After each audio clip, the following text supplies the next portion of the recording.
دعائیں وقت لیتی ہیں لیکن وہ قبولیت سے پہلے تمہارا صبر آزماتی ہیں۔ ان آزمائشوں کے بعد تمہاری دعاؤں کا پورا ہونا ابھی باقی ہے۔ دعا گرتے ہوئے کو تھام لیتی ہے، دعا بکھرے ہوئے کو سنبھال لیتی ہے۔ کیوں پریشان ہو؟ تم صبر کرو، وہ رب صبر کرنے والوں کو ان کی سوچ سے بڑھ کر نوازتا ہے۔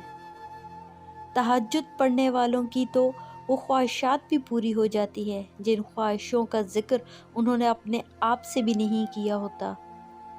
اللہ جب تمہیں آزمائش میں ڈالتا ہے، اس آزمائش سے نکلنے کا وسیلہ پہلے ہی تمہارے لیے بنا دیتا ہے۔ تم اپنی ساری دل کی باتیں اللہ سے کیا کرو۔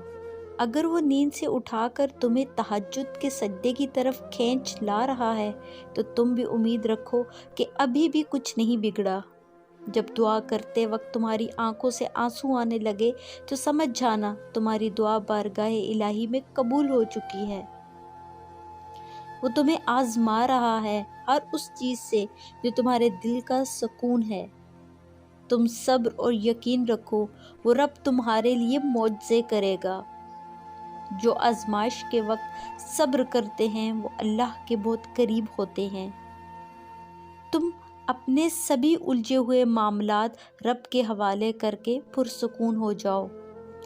راستہ بنانا اللہ کا کام ہے، تم بس دعا کرتے رہو اور اللہ پہ یقین رکھو، تمہاری دعائیں جلد قبول ہوں گی۔ مایوس مت ہو، اب قبولیت کی گھڑی زیادہ دور نہیں۔ تم صبر کرو کیونکہ صبر کرنے والوں کی منزلیں اللہ پاک نے بہت خوبصورت لکھی ہوتی ہیں۔